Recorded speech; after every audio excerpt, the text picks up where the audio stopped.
All right, everyone. If we could please find our seats.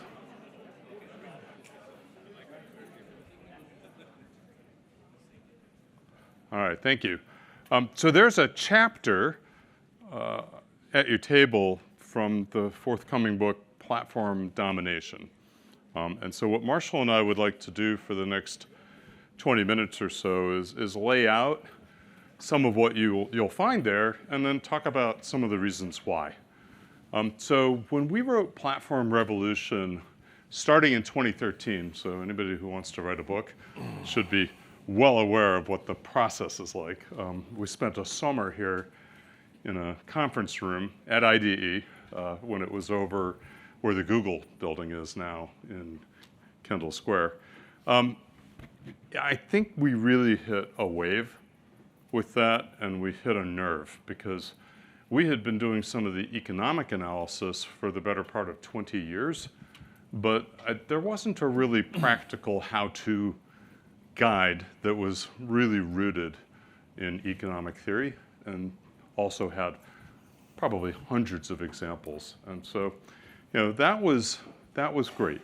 That ended up selling about 400,000 copies, maybe 50% international, 50% US, 10 languages. And we rooted it around our course that we'd been teaching really since the early 2000s. And that drove a lot of adoption at universities, but what was particularly surprising and gratifying was the degree to which it was used by numerous leadership teams. And so I like to think about, well, why was 2016 such an interesting and unique time? And so many of you have probably seen this particular graphic, but I'm just going to go back over it one more time. So I'm a GE alum from a long time ago. And in 2001, that was a significant market cap company, at least in the US, it was number one. It was kind of a bank, honestly, when in 2001, it was this kind of large name brand firm. And we had one tech firm, Microsoft, and then Exxon, Citi, Walmart. But for the most part, we're looking at banking, oil.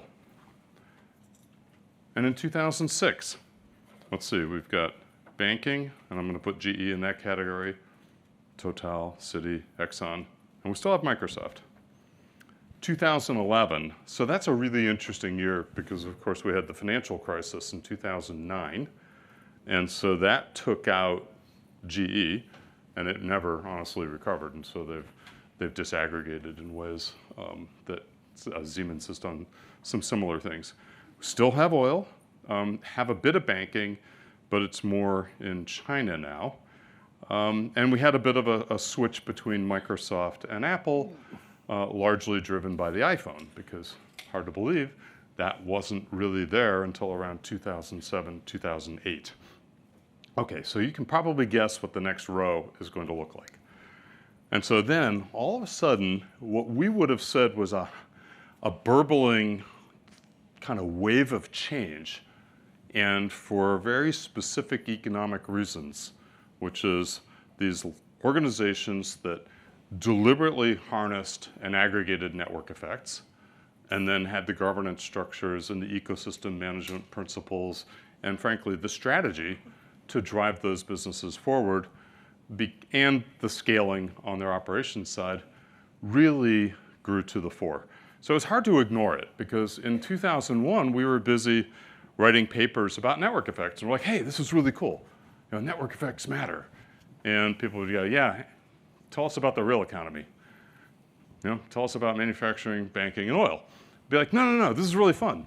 And I felt like we were just sort of running around, sometimes shouting in the wind, but by 2016, it was no longer possible to ignore this. And so why a new book?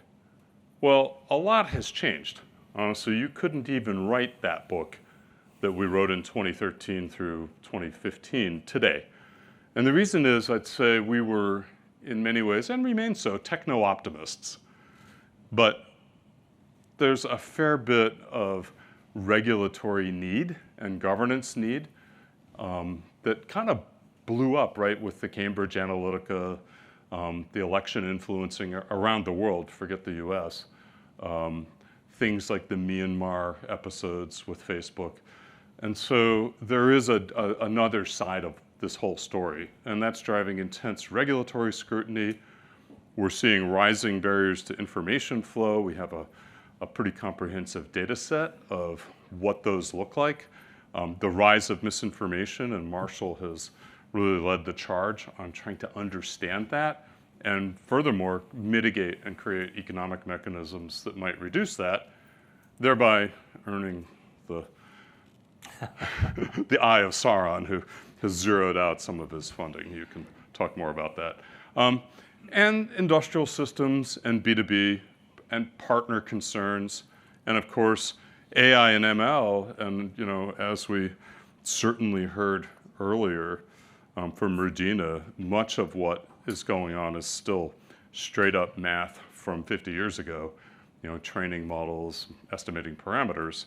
And so perhaps we overestimate on generative AI, although I think because it's new and opens up new applications, there is some reason for that. And arguably, platforms are simply not going away. And I think that's something we can, if not stipulate, at least try to convince you. So I gave a talk, I don't know, about 5 or 6 weeks ago in China at China European International Business School. So of course I put some Chinese subtitles on. And the point here was, if you look in the US, it's still the top market caps are largely tech. I found it really interesting that there's still a persistence of banking in China, and so you might have some predictions on whether that'll be true 5 or 10 years from now, and we'll kind of play that one out. So we'd say platforms still matter. The physics are still there. The business model is still relevant, and it's starting to increasingly permeate in lots of different industries and ways, and I think we've heard some of that today. So where we went on the first book is we had a set of chapters. Some of those, in order for book number 2 to remain almost a standalone, so you don't have to buy the 2-volume set, but you want to be able to literally open that up, you've got to go through a few of the basics. So we've updated the network effects, especially around data network effects, and we've got to talk about some of the agentic and machine-to-machine. Updated the kind of architecture and structure, but for the most part, the blue ones are things that are just de novo. So launch really needed a whole rethink because we had so much more information of working with companies for a decade, and wanted to share some of that. The B2B and digital transformation, I think Bettina put it well, which is you've got this incredible opportunity space to have large impact, and that's something that we wanted to explore and really think about. Because a lot of what we knew in book 1 was really driven by B2C, business to consumer, and that space has opened up pretty dramatically. Platform partners, as these things have grown, well, many more entities now have to participate, either as consumers of the technology, participants in the ecosystem, mounting their own ecosystems, or embedding with one another. And so we have to work through some of those. And Marshall has taken the lead with his research on regulation and really trying to understand what's happening in a contemporary sense. And we had the good fortune of doing some of the work on the Digital Markets Act with the European Union. I know you've done some DSA work, Digital Services Act. And so bringing some of that work that we've done over the last decade, and of course geopolitics and protocols, and the ways that some governments are using these technologies to try to extend control both within and across borders. So that's where we're at now, and I'm going to hand it over to Marshall to kind of talk about some other things that we've learned over the past decade. Fabulous. To you, Thanks, my buddy. friend. Thanks, buddy. We've been doing this for over 20 years, so it's fun to have great people to work with. I said, one of the things I hope you can do while here, build some great teams. So one of the things I kind of joke about in all of this is I feel like an intellectual arms dealer. So for the first decade, Jeff and I were really trying to help these firms become dominant. Now for the next decade, we're trying to keep them from becoming dominant. So the last half of the book is what are the regulatory interventions that are different for platforms, and why is antitrust so different in the age of platforms that it is, say, from the industrial era? So what are the ways of thinking about that? But you guys are in commerce. So what we're going to try to do is to give you frameworks for how to think about these things. And so all of this is based in academic research, but we then tried to convert it into frameworks that would be useful as guidebooks, as ways to actually identify search space that you haven't considered before. So we've given you definitions of platforms before, and I want to see if we can actually show you how you need the moving parts in order to build one. So how does that work? So if a platform is an open architecture with rules of governance to facilitate interactions among users or among sides. It's the openness that allows third-party participation. It's the governance that's going to motivate that participation, say how to create value and how to divide value and how to resolve conflict. We heard wonderful comments from Steve earlier about you're going to have governance, and that's going to become increasingly important in an age of agentic AI. And what is it that creates value? It's interactions. Whether it's rides, whether it's movies, whether it's searches, whether it's interactions. So that's what's creating value. So I want to give you just the components and how give you several examples of frameworks that have been added to the book. I don't know how many of you have seen Blue Ocean Strategy, but one thing they did nicely was have lots of frameworks for identifying search space. So if these are the definitions, here's an example. Is this a platform or not? Is it a true platform? The one beautiful element about having precise definitions is you can identify the missing component. So if it's not, well, you know what you need to build in order to get there. So I'll give you a couple of exercises which are fun. Everyone would think that Facebook and Android and iOS are platforms. Why? Well, they have open architectures. Third parties can participate. They have governance that actually have clear rules about how you can participate, how you can create apps, how you can behave on Facebook. And third parties can interact with each other directly through the platform. So clearly those are platforms. So we'll give you a couple other tests. How about a flea market?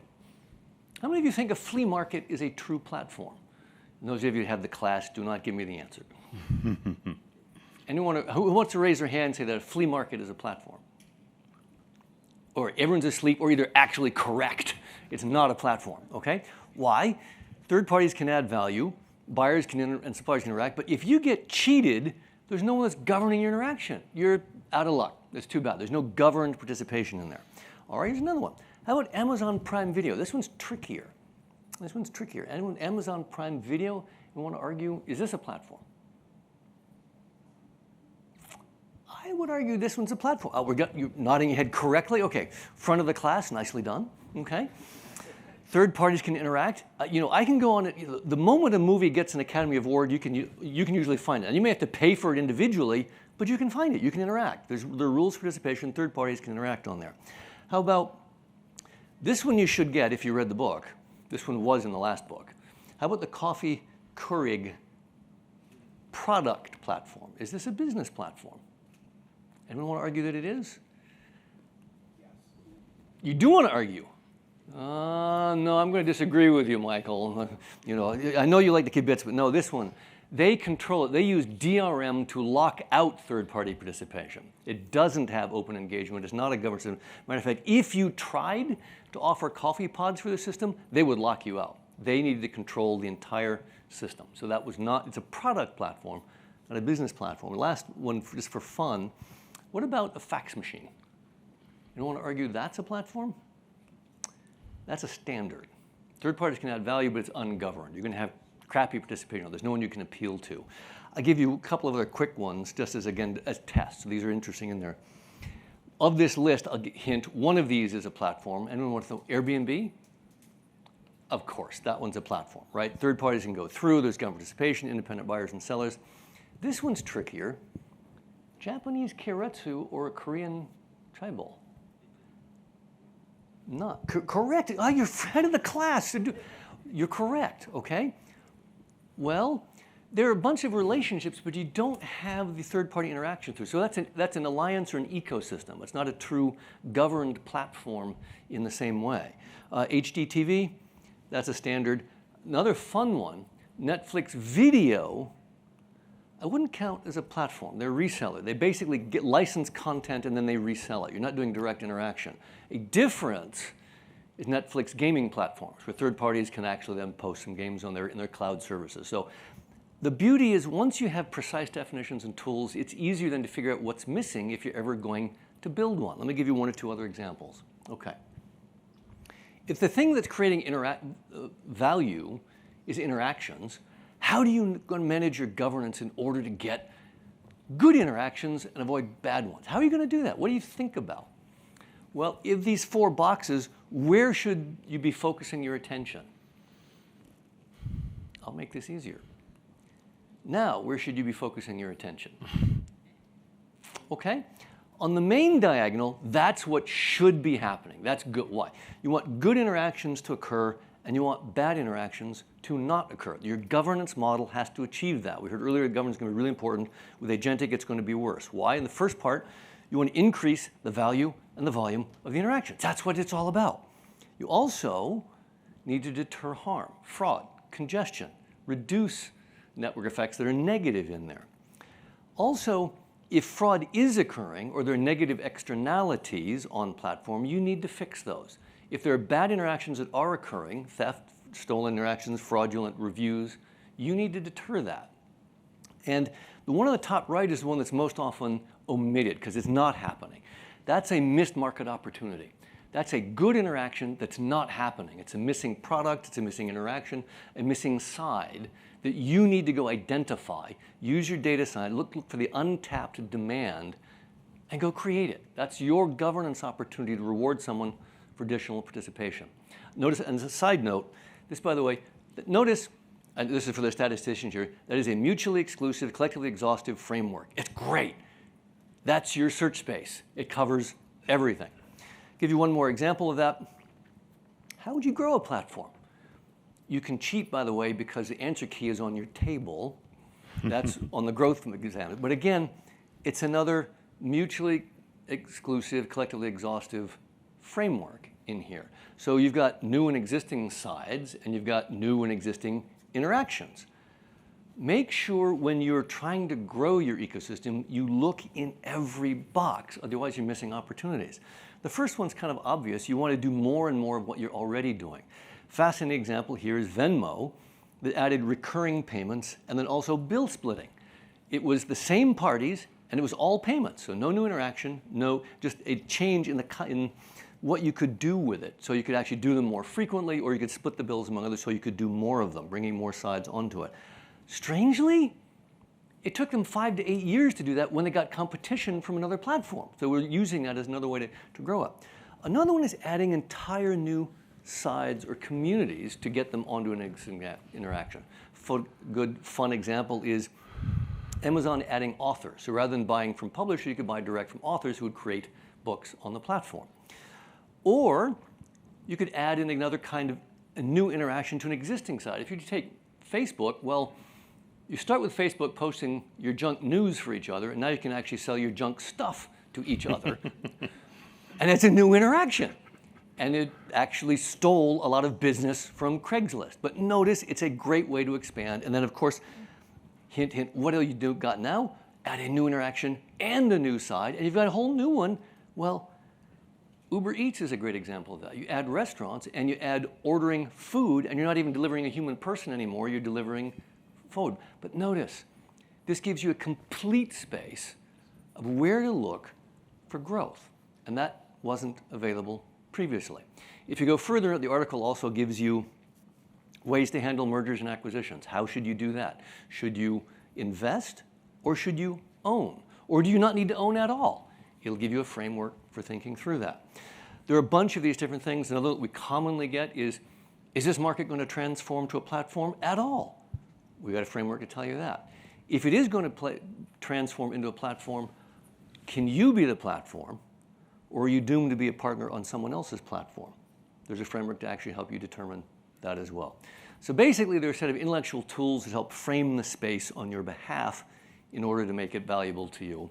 And hopefully, there'll be some slides and other things available as well. But this is just a taste of what's out there. I don't know if there's time for one question or Dave's going to shut us down.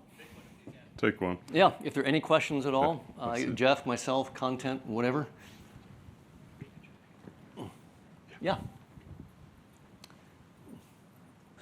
We got one over here. I'm going to interrupt just slightly. If you're on the next panel and you are not yet mic'd up, now is a golden opportunity. And if you're asking a question, do please introduce yourself so that everyone Sure. knows who you are. Thank you, Jeff. Marshall, I'm Prashant from Accenture. Just to reminisce a little bit, and if you go back to the original platform revolution and think about the core ideas of seeding, matching, all these things, what would you over-index on today? Kind of building on what you discussed here, and what would you under-index on in terms of the core ideas from the original book? I would say that given the variety of different types of businesses, of the B2C and the B2B, we probably over-indexed on network effects. Not necessarily in the B2C space, but probably more in the B2B. So that had more nuance, I think, than we had originally really appreciated or had the experience base. So that's correct. There's the network effects chapter is almost entirely new. The old stuff is there, but there's a lot more caveat and says here it works and here is when it diminishes, things of that sort. So that's also in there. And one of the other things I think is to emphasize in the new material, if you're the partner and you're stuck, what are your strategies rather than being on the platform? What are your strategies for dealing with the behemoths? We give you those as well. That's something that was missing. And another one was really, because of the popularity of the B, that was always, everyone knew about that, but there's a lot more subtlety that Bettina can tell you about on how to run B2B that's very different than running B2C. And we'll talk about coordination costs in the B2B that's different than the transactions costs in B2C. So there's an economic theory and framing for that. So that's some new material and the old material, okay? I think with that, we are at time. So I want to thank you, and we'll look forward to your thoughts and purchases in the future. All right. Wonderful.